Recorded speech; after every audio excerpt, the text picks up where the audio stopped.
We're going to talk about things that nobody else will. Success leaves clues. And if you're going to make the same mistakes you made when you were a teenager, then you if you want to get good at something, you've got to sharpen your sword.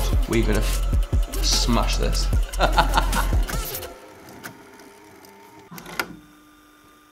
I'd like to say a big, massive thank you to Smoothprint for sponsoring this episode of the Little Bricks Podcast. Thank you. Hi, Jamie. How are you? How you doing? You okay? You all right? I'm absolutely brilliant, mate. Thanks for joining us. I appreciate it. No, thanks for having me on. I'm excited to be here. Pleasure. I'm loving all your stuff on social. I find it very motivational, inspirational, but really sensible as well, to be fair. Yeah, we're trying to get a message out there. I think it helps me. I'm sure it helps me more than it helps everybody else. But yeah, we're trying. That's important though, right? Because I think so many people with, whether it be self-help, motivation, inspirational messages, yours shows that it's authentic. You're coming from a place of wanting to help people, from experience as well. So that's important, right? Yeah, absolutely. I think for me, it gives me a sense of accountability, me making these videos and putting things out on social media, because I do get some messages and there's a lot of people that do expect them on a daily basis. So that gives me the get up and go to make these videos every day, make myself accountable to me. And I think that's important. The accountability factor is very important. Yeah, I agree. Well, tell us about your journey, Jamie. Who you are, where you're from, what led you to founding MindKite? Where do you start? So I'm from Glasgow originally. Anybody that knows Glasgow, it's a fantastic city if you're a tourist. If you're from Glasgow, it's a very different story. So I came through Glasgow, sort of rose the ranks in Glasgow, and I just always wanted a little bit more, I think. So for me, I had to find ways out of Glasgow. I travelled a lot, travelled up and down the UK, down Europe, been across to America. And I've seen people living better lives than what I was accustomed to from where I was from in Glasgow. And I thought, I need to get myself a bit of that. And on that journey to getting more or being more or having more, I realised that everyone was consistently talking about the same thing, and it was mindset. Mindset, something as simple. I've owned my mind since I was born. Something as simple as your mind. So from there, I started, my education, my re-education, if you like, after school on mindset, everything mindset. What can I do to improve my mindset on a daily basis? How can I start my day better? How can I end my day better? How can I make plans, goals, visualize the future that I want? And then how do I achieve that? So, yeah, that was my journey that took me up to the point of, I would say, MindKite, or the start of MindKite, or the visualization of MindKite. Superb. So from Glasgow, I love it. It's a wonderful city to visit. You're right. I've never lived there, of course. I love the buildings, the architecture, the history, the soul. It's like being from Middlesbrough. It's a real town. It's a real urban city. Yours is. Has that played an important part in your journey and helping develop the man that you are from a value point of view, from a gratitude point of view, from an ethics point of view, Jamie?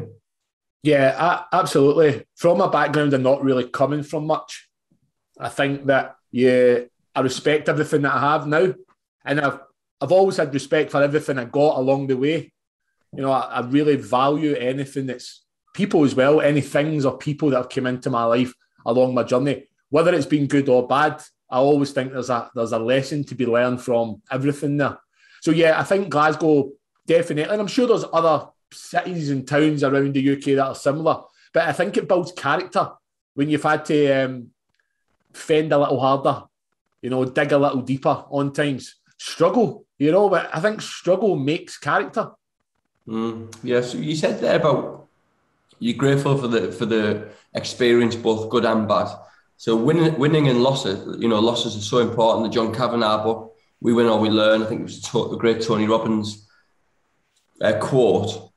And you said there about struggle builds. How important is struggle for people who are wanting to go through the levels and create a better mindset, a better life, have more, be more? How important is struggle?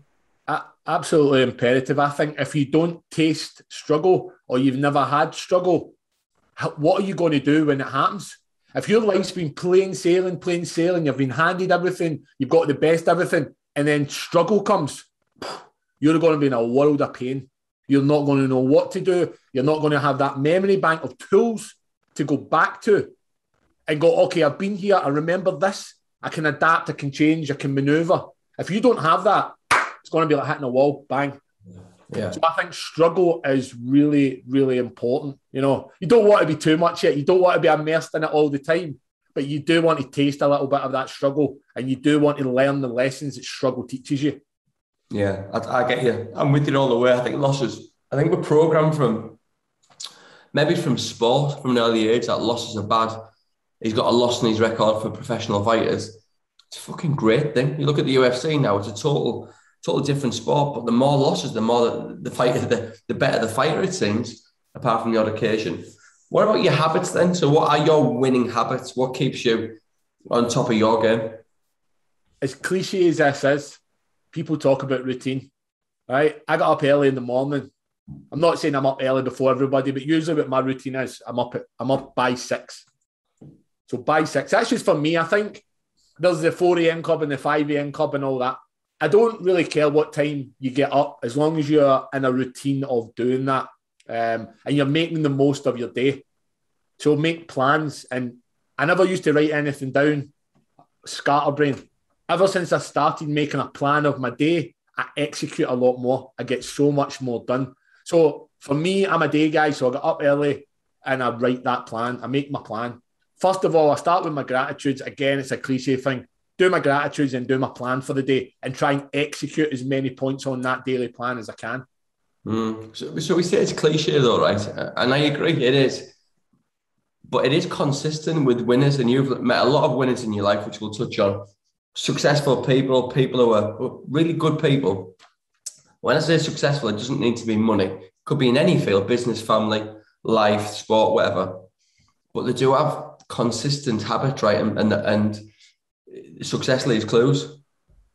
Absolutely, success leaves clues. And I think if you don't have that routine, you bounce from pillar to post. You miss opportunities. You miss things. I don't think your body, your mind, your life has any structure at that point. And I think the structure's really key. You know, you can break routine and be spontaneous and do exciting things, but you have to have some baseline consistencies.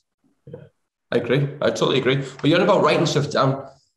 It's a big part of my life. I get up in the morning, I'll show you, and I write down all the things I'm grateful for. And the simplest of things, being alive today, my bed, having food in the fridge, the birds and the bees, my children, whatever it may be, and like all the things that I've been blessed with, I write down that I'm grateful for. Then I write my goals down, then my mantra. But a big part of my day, Jamie, if it is for you, is writing my list down. I call it a shopping list to the universe every morning.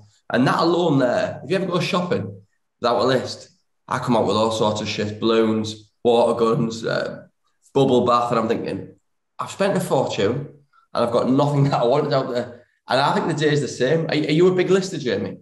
Yeah, I write my plan down, and I write everything that I need, want, trying to achieve. I do it all, and that just gives me in my mind that it's a visual.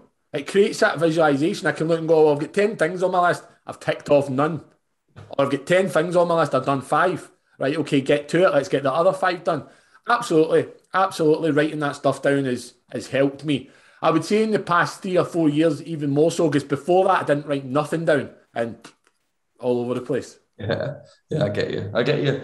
So when it comes to the mind, right, so many people will say, listen, I come from a place of addiction, fucking homelessness, all my fault. I take accountability for all of it. But it's a wonderful part of my journey because it's made me so hungry, so grateful, and mad desire to sort of help others. But people say to me, yeah, but Lee, I'm not like you. Do you believe the mind's something that can be trained through habits, through repetition, through reading, through learning new things and meeting new people? Absolutely. And I think people just get so programmed and stuck in their ways that don't think this is possible. You have to have the willingness to try and change, right? Look at people who are fantastic cooks. You don't just wake up one day and you're a cook, right? You have to learn that recipe. You have to try, burn it a couple of times, mix it up, and you have to keep trying. Then your brain goes, all right, you know that dish now, you know that recipe. The same with a language.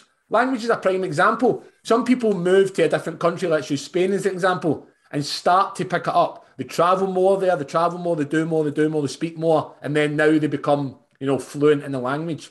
That's a repetition of an action, repetition of learning, retraining the brain for something you don't know. So yeah, absolutely. Brilliant. So what is MindKite? What is it? Why did it start? What avenues and platforms have you got? Where can people go to see your stuff? What content have you put on, mate? So MindKite started out as a mental health app, a mental well-being app, basically, with positivity being the driving force. So a positive newsfeed, for example, without the sort of negative energy that some of the other social media platforms have. We've got a daily goals diary in there, a gratitude diary, daily motivation section with 60-second videos of, just positive energy, good motivational stuff. Then we've got a well-being section that's got yoga, at-home workouts, mental health, challenges for anxiety and depression, things like that, and a whole bunch of interviews on there. So that was, I think when I was looking at the consumption of social media, I spend a lot of time on social media. I love all platforms, social media, by the way. But I think that we don't often consume the right materials. So I wanted a platform that was solely with the right custom material, if you like. So you were consuming good stuff on a daily basis, or you at least had an alternative to the big guys, the big guns. And from there, we spiraled into making loads of content for YouTube, other social media platforms. We now do talks, we run courses, anything to do with mental well-being. That's MindKite. Superb. What's your main drive behind it? What's your reason behind all this, Jamie? Well, I came from Glasgow, and as I was on my travels, what kept coming up was about the mental health issues in Glasgow particularly. We've got the highest suicide rate in the whole of Europe, and the highest suicide rate in men in the UK between the age of 25 and 42, I believe. So I was thinking to myself, that's my people. Like, how can that be where I come from? And I didn't come from money or anything like that, so I never had the best start. But if I can be getting about my business, I'm thinking to myself, why can't everyone else? What's going on? What's the issue? What's the problem? So as I started digging into it deeper, I learned that, it's not just a Glasgow problem, it's a global problem, really. So from there, and from that point, I think I just knew that I wanted to do something with that in my life. And now I feel like I'm living in my purpose. If I can help one person a day change their life a little bit, I think I'm winning. Yeah, good for you. I love it, mate. I know you're authentic. I know you're a real person. Yeah, I've got a lot of respect for you. The message you put out there as well, there's a bit of a mixed narrative, right? Because in a different sort of way, I just be me. All I want to do is be myself on social media. If one person goes, I felt a bit better after that, then that's just an additional bonus, right? But it's important to be yourself. Would that be right in assuming here then that you've spent a lot of your own money, a lot of your own fucking time, actually just putting your message out there for people without any, I'm not saying you're doing it for any financial gain, nothing like that, but initially you're putting out there because you want to help people. Would that be the right message here? Absolutely. So I did learn, I've got some great mentors in life, and I did learn a couple of things though. So a lot of stuff that we do absolutely for free. I spend a lot of time in my social media putting out content for absolutely free. MindKite, we do charge to join the platform, but you're paying because you don't get adverts. You don't get stuff shoved down your throat that you won't have. We've got admin teams that, basically block out all the negative stuff that you shouldn't be seeing on other platforms. But when you gain money and you're living in your purpose, that money can go further and wider than the reach you're initially trying to have. I may be able to reach a few thousand people on my Facebook and Instagram, but if I drop a few quid on an ad, I can reach, get a global reach on that. So in turn, yes, is it good to make money from what you do? Absolutely, because you can help more people. I'm not greedy, I'm not selfish. So I'm always going to give my time away for free. I've coached and mentored endless amounts of people for free just because I want people to do better. I want people to see that there is further to go on your journey. than that blocked mindset that some people have. Yeah, I love that. I love it. See, I look at people like Bradley, who's a sales expert in America, Grant Cardone, Gary Vee. Now, these guys are very open to saying, like, money is a main driver for them, but do not be ashamed of that, because they're both churchgoers and they believe that the money can help them help more people, right? Yeah. What is it with us in Britain where it's like a little bit like that for the money? Why is it such a bad thing? Clearly, we all go to work to earn a living, to give our families and our loved ones and ourselves a better life and help others. Why is it such a bad thing to want to earn money or to do well in life to help other people? Speaking honestly, I don't think people actually believe it's a bad thing. I think people think it's a bad thing that they don't earn what you earn. Right. And it kind of pains me to say this a little bit. I think in the UK, we're really quite a negative breed. On a whole, not everyone, but on a whole, we don't really like to see the next man do better than us or the next woman do better than us. Equal is good. Less is better. But anytime you start to excel to a point, you'll see it yourself. You start to lose friends. People start to drop off around you. You don't get as many likes on a photo. You don't, you're not loved as much as what you maybe used to be when you were drowning in your own shit, basically, And I think that's what it is. We are not as supportive as a nation as we could be, and we don't build each other up as much as what we could.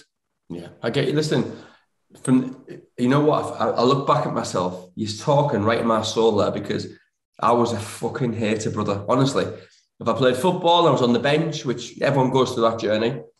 I've got I have got shame actually in saying I wanted the centre forwards not to score and have a bad game, or us to get beat, so I could get back in. That's not a nice emotion. I remember seeing people in good cars doing well who were the same age as me. My thought process was, fucking dickhead. His dad bought him that. He's got a rich dad.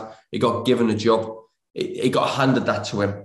But now looking back, I can see you never get greater by being a hater. The more hate and negativity you put on other people doing well, you'll never get success. Are you in the same mindset with that, Jay? Yeah. So there was a great speaker called Errol Nightingale. Errol Nightingale was actually one of my mentors. So I'm mentored by a guy called Les Brown. Les Brown had the opportunity to be mentored by Errol Nightingale, and from this conversation that I was listening to by Errol Nightingale, he was talking about a taxi driver, and the taxi driver drives Errol Nightingale through this absolute, luxury of houses in this area he's driving through. And the taxi driver says, yeah, that's where all the criminals stay. And Errol Nightingale's asked the taxi driver, what makes you say that? Oh, well, it is, look at the big houses, this and that. He's made this presumption, or he's completely put them in that bracket because it made him feel comfortable of where he was.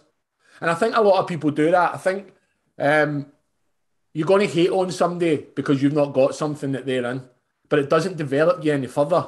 What you really need to look at is, why am I here? Why am I sad about my position? Or why am I not happy about me not having what they have? What do I need to do to learn from that person to get what I want from them, or to get to that level that they're at? And you said something earlier, success leaves clues. So instead of hating on that person, you could literally make a friendship, a relationship, and say, hey man, really like your car. Where did you get it from? Or if it's a football field and you know someone, you're on the bench because someone's better than you. Hey man, can I do some extra training with you? That would get your game up. That would improve you. And when you get your space, or you get the car, or you get the job or the money, you deserved it. Yeah, I get you. So Errol Nightingale, for those who are not familiar with him, go on YouTube, listen to some of his stuff. Do it before bed because he's hypnotic, and you'll listen to it. It'll marinate all night. He does a small summary of Think and Grow Rich. He's fucking wonderful. And then we'll lead on to the main man. So obviously being mentored by Les Brown now. Anybody who watches motivation and motivational videos, inspiration, anybody who's a man of God, or anybody who just likes to watch them on YouTube and feel good, which I think a lot of people do now. This guy is the Godfather, right? But you've actually got to meet him. What's he like, Jane? What's this for? Just empty your head on Les Brown for us, please. Fascinated. I've got to say first, right? I've got 3 mentors in my life. I've got one called Xavier Burnett. He's a celebrity life coach. I've got a guy called Paul Getter, who's an internet marketing sort of rock star. I'd probably say Robert Heiss as well, one of my business partners. He's very good with the unconscious mind therapy and stuff like that. I have to give them the flowers before I go into Les, because they have been a part of my journey as well. But Les Brown, I'm hungry. Yeah. Yeah, do you know what? He's been on my radar for a long time. I wanted to be a motivational speaker. Anybody that kind of follows my social media or goes on to have a look at what we do at MindKite, you'll see a lot in my videos. I script all those videos myself. I write them all. It's all my material. I put the visions together for them. But I wanted to be better at that. I wanted to go on a stage. I want to speak around the world. The more I can speak, the more I can get my message out to people. Hopefully, the more people I can help. Even, as I said, even if it's one a day. But if I'm traveling around the world and getting MindKite's message out there. So who better to teach me that than Les Brown? But I'm a million miles away from Les Brown, right? How do I contact the guy? How do I get the guy out? I don't know. But I visualised it, right? I thought about it. I wanted him to teach me. I wanted that as my mentor. And the opportunity came up basically through his son, John Leslie Brown, who's also a motivational speaker, one of the best in the world, in my opinion. Yeah, so he took me on board. He's been mentoring me since January this year. And since then, everything's just improved. The guy is a powerhouse. 52 years, I think he's been speaking on stages. He's pound for pound, for me, the best motivational speaker in the world. He's memorised quotes upon quotes upon quotes. His structure and how he controls a room, how he speaks to a room and delivers a story. And what's really important for me, Les Brown delivers stories. Yeah. All right? Everything comes from an authentic place. All his own stories. He leverages the story and how it fits into your life and how you can make changes and improvements or get through hard times in your life. If you don't know who Les Brown is, anybody out there, go and check him out. He's for me, the greatest of all time. Amazing. What's it like as a man, Jeremy? His heart is so big. Really? Yeah, because his son, John Leslie Brown, has to keep the business end so tight because Les is just a giver. He's, as you mentioned, God, he's a man of God there. You know, I think it's good that he has a higher power, whatever it is you believe in out there. You know, having a higher power is something to strive towards to make you better. And he leads with that a lot of the time. He leads with his heart more than he leads with his head, you know, and his words are just constantly wisdom. There's never a time I speak to him that I don't gain something from him. And one of his main things in life is that you never tell a story without a point, never tell a point without a story. So you always gain value from him. Love it. I fucking love it, man. Unbelievable. Unbelievable. What books do you read, Jay? What are your 3 books that you go to where you go, these are must reads for anybody who's looking to level up, whether it be from a professional point of view, personal mindset? Yeah, for me, I don't even have 3. I've got 2. One was The Chimp Paradox. And the other book is Think and Grow Rich, which I use the same way Bob Proctor does. I use it like a Bible. Really? I go back to it, I highlight it in one colour of pen, I read it again, I use another highlighter because I think what people need to realise as well, these self-help books, business books, success books are great, but you have to go back to them. You have to reference them. And what happens in one year might not be the same what you need from that book in the next year. So that's why I use the different colour highlighter pens. One time I read it, you know, maybe pink highlighter. The next time I'm in a different part of my journey. So something else in that book might jump out at me. But Think and Grow Rich for me, I don't think anything will ever surpass it. Never. I really don't think so. The way that Andrew Carnegie and Napoleon Hill masterminded that whole book, the collection of people that they studied over the years, I just don't think it will ever be done again. Yeah. What's really interesting on that book is Andrew Carnegie, his mentor on the railway lines, who was called Smith. He went to war with Rockefeller. That the train lines are at war with the oil magnates. And his main mission in life was to beat Rockefeller. He hated him. But after there was a big tragedy where the dam bust open and wiped out an entire town. Carnegie made it his full life mission to help people to build museums and music centres. And obviously got, Napoleon Hill, W. Clement Stone, who was an insurance goat. What a story. And these people, I mean, W. Clement Stone, I think he'd give all of his wealth away eventually. Yeah. And fascinating. Yeah, and they done all this without social media. They done all this before the internet. And that's why I'm saying I don't think it'll ever be surpassed, because they made it work without the tools that we have in this modern age, which is fantastic. Absolutely fantastic. Isn't it just? I think and the chimp paradox by Steve Peters, I think. The chimp paradox is good because it challenges you all the way through. So the challenge, I mean, Think and Grow Rich, it does make you think. It gives you the insights to how the mind works for a successful person. But the chimp paradox challenges you all the way through. And I think you need a mix of that. You can have the insight, but you also need the challenge somewhere along the line. You need to be pushed. Yeah, I get you. He's from Middlesbrough as well, Steve Peters. So me and our mutual friend Brian, we'll have to try and get him on there. We'll do a three of us. Fucking brilliant he is. He did Stephen Bartlett's last week. If you've not seen it, go on YouTube. Fantastic. What about consumption here? You said about your platform, which is wonderful. I can vouch for it. It's world class. And then what you're consuming constantly. They say we are what we eat. Is it the same what we consume? I mean, I used to be addicted to box sets. And there's nothing wrong with a movie. I love sitting down with my children watching a film. It's my magic time, right? But I'd watch literally box set after box set after box set. Are we what we consume from a social and a soul point of view as well? I believe so. I believe all round.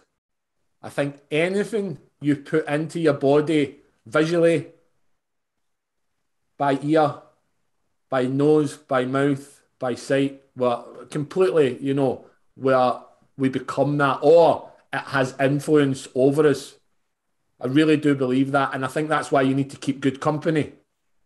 To an extent, you need to eat good foods. I like to indulge at the weekend, but Monday to Friday, I'm real strict. I've quite a good diet. And since I started doing that, I've always ate well, but since I've been a lot more strict on it, I feel better. I've got so much more energy. Right now, I'm on a... We'll mark this date, because right now I'm on a sort of drink challenge. I've challenged myself not to drink until July the 4th next year. But I'm a single guy as well, so I've also excluded dating. So I'm not dating, because for me, often going out and dating led to, food and drinks and things like that. So I've curbed it all because I've been so focused on MindKite. And for me, alcohol was a big thing as well. I think you waste a lot of days. And that's a consumption that also leads to immediate effects and after effects. So yeah, absolutely. The box set one is also scary because it takes up so much time. Yeah. And then after 10 hours of watching something, you go, well, what should I have been doing that day? How many things, then go back to the list. How many things did I get done off the list? I guarantee you on your list, it doesn't say 10 hours of Netflix, No, unbelievable. I watched Patrick Bet-David, the owner of Valuetainment and PHP, who's an insurance man, a man I've got an enormous amount of respect for, right? And he's like, how can people watch a Game of Thrones 6 series, I think? It's basically a 100-hour movie. Like, what the fuck? How many books could you have got in that time? How many mentoring sessions? How many podcasts? How many YouTube videos? How many lists? How many lists of gratitude? Life's too short to waste them hours. I love a film. I love a box set. It's just that you've got to be really selective with your time, right? Yeah, and I think it goes back to the points we touched on earlier. If you're not in a position where you really want to be in life, or if you are looking upon other people and thinking, oh, I'd like to get to where they get to, but then you sit your ass down and you watch 10 hours of Netflix, you don't want it bad enough. And that's why I curbed the drinking and the dating, because if I can't do that until July, I don't want what I'm going for bad enough. And I deserve to be in the position that I'm in. And that's fine. If you're happy, content with the life you have, don't turn around to the left or right and hate on the next person because you made the choice.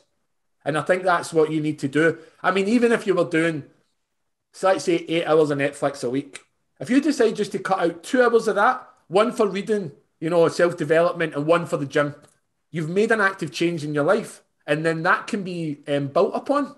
But if you never start with a foundational asset, you've got nothing to build upon. 100%, mate. Honestly, there's a podcast called Little Bricks Build Big Castles, right? W. Clement Stone says, little hinges swing big doors. I really believe it's the small things that we do on a daily basis consistently. The big things just take care of themselves. What you've just said there, you spoke to me there. How do you deal with negativity, JB? Because I imagine, I'm going to tell you, from my journey, right? My life's changed, which means my circle of friends changes, which means you attract a bit of critique and a bit of negativity. And initially, I wanted to convince everyone, no, the law of attraction definitely works. Trust me. No, you're being negative. You can't. But eventually, you read a bit more. I read the 4 Amendments by Juan Manuel. Daniel Pink, the sales expert, says, don't take it personal, persuasive, and permanent. The personal one's really important. How do you deal with negativity and people critiquing you and cutting across you or making the odd comment here and there? It depends where you want to come from, because most of the time, people that are making critiques or comments, they're not doing as much as you, right? And that's a saying that goes about quite a lot, right? Yes, you're right. Don't take it personal, absolutely. But perspective, an opinion, negativity, if you like to call it that, whatever is coming at you, it's none of your business. If you're being you and you're living out your authentic self, and it's not professional criticism by someone that you value their work or they're in the same field as you, then it's none of your business. It really is none of your business. And you can just allow that to flow like that. And I'm not saying don't take note if your whole life is full of consistent negative comments.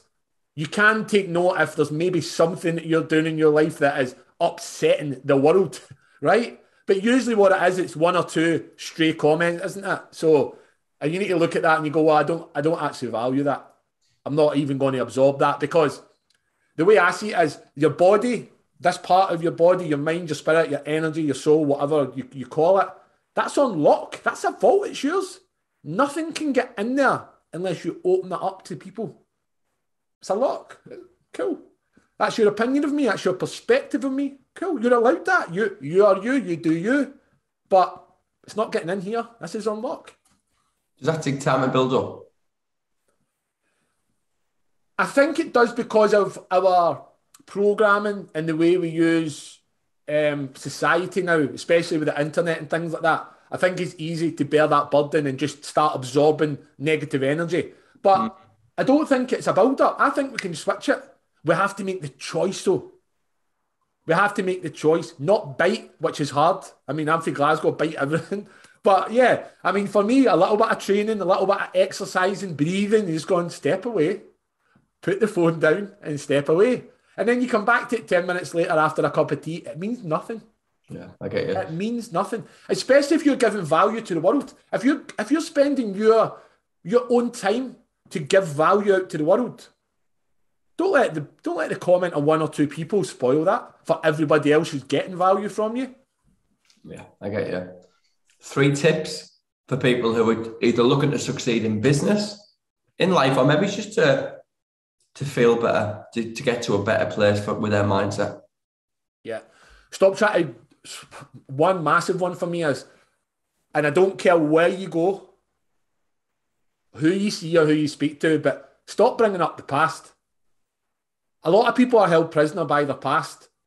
A lot of therapists will even have you rummaging around in your past life to try and get answers for your future. Your answers for your future are in your present. The answers for your future are here right now, today, right here in this conversation. Where do you want to go? What do you want to be? What memories and legacy do you want to leave behind for others? Right? So that's really the first one, is stop rummaging about in your past. Draw a line every day, draw a line, move forward, draw a line, move forward. Live in this present space. The past is gone. And yeah, the future's not promised to us, but we can plan for it. So present, move forward. Also, for me, everything relates back to mindset, even in business. knowing your own mind, being happy and joyful within yourself, and projecting that out. You have to be comfortable with you. You have to be okay with being alone. You have to be okay with not seeking all these external validations and external things to make you happy. As soon as you tie happiness or joyfulness to an external being, a place, or a thing, your happiness and your joy is going to be fluctuated on that person, on that things, on that place. As soon as that place goes, the person goes, or the thing's not available, your happiness is going to crash. So don't tie your happiness and joy to external things. Keep it from an internal position and project it out. Love it. Absolutely love it, mate. What about 3 quotes that you live by that you think they're my killer quotes? My one original quote is, life, you're not responsible for the whole thing, just your part in it. And that's mine. I've got another one, Zig Ziglar, and he talks about education. So if you're not willing to learn, no one can help you. But if you're willing to learn, no one can stop you. And I think that's really important. We need to learn. And I don't mean that academically, but we need to learn who we are as people, what we like as people, and what we can do to serve the world.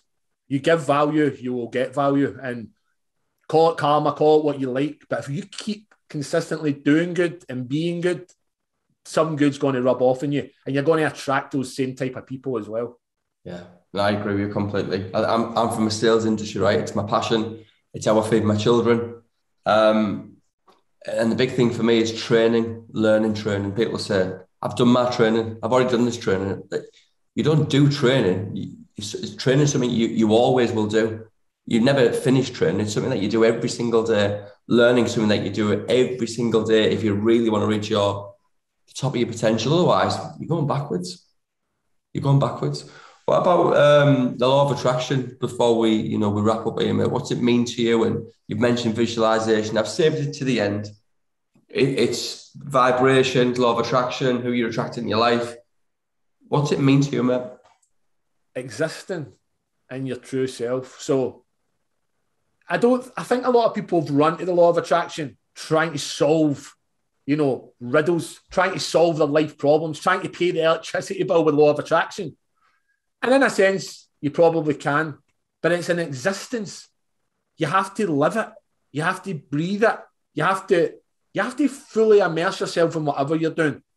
But if you want to attract the right things, be the right person. Surround yourself with the right people. And do you know what? I really believe in the law of attraction. I don't run about claiming the secret and this and that, right? But the law of attraction is real. Call it whatever you like. But if you're doing good, you'll get good. And I really believe in that. Put your thoughts out there, no matter how outlandishly. I make big claims. I post yachts on my Instagram every other week because I want to be on a yacht. I'm putting it out there to the world. I'm letting the world know. And now everybody's watching to see, he's not getting that yacht. Everybody's watching for that failure. But that gives me that drive or that edge. I'm putting it out there because that's what I want to attract. So yeah, law of attraction. If you don't know about it, get to know something about it. Have a starting point.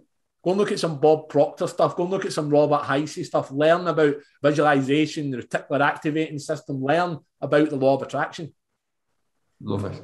I've absolutely loved this morning, mate. Honestly, we'll do this again. There's too much to cram in. We've got so much more to cover.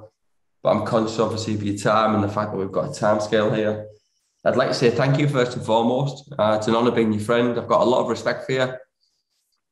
You're a man who speaks a lot of sense, definitely on the right vibration. Where can people find you, mate? Where can people follow you and get your message and tell us about the app? Yeah, thanks for having me, first and foremost. I was looking forward to coming on this show. You also are an inspiration of mine. You do great things. I'm glad that big shout out Brian Charrington for connecting us up. I think that was a good matchup that he's done. If you aren't sick of my voice yet, then Instagram is by far the easiest place to get me. It's at the Jet Set Mindset on Instagram. Or give us a follow on YouTube, subscribe there. It's just the namesake, MindKite. So anywhere between the sort of MindKite names and the Jet Set Mindset on Instagram. Superb, brother. Listen, thank you so much for coming on. Follow Jamie. You also got Facebook. He puts some great content out on there. He's a great guy, and every single day, might not always be your cup of tea, but it's authentic. It's from his heart, and he's trying his best to help people. And I've got a lot of respect for him. So thank you so much for coming on, mate. I'm very grateful. God bless. Thank you, mate. I appreciate it. Bye-bye.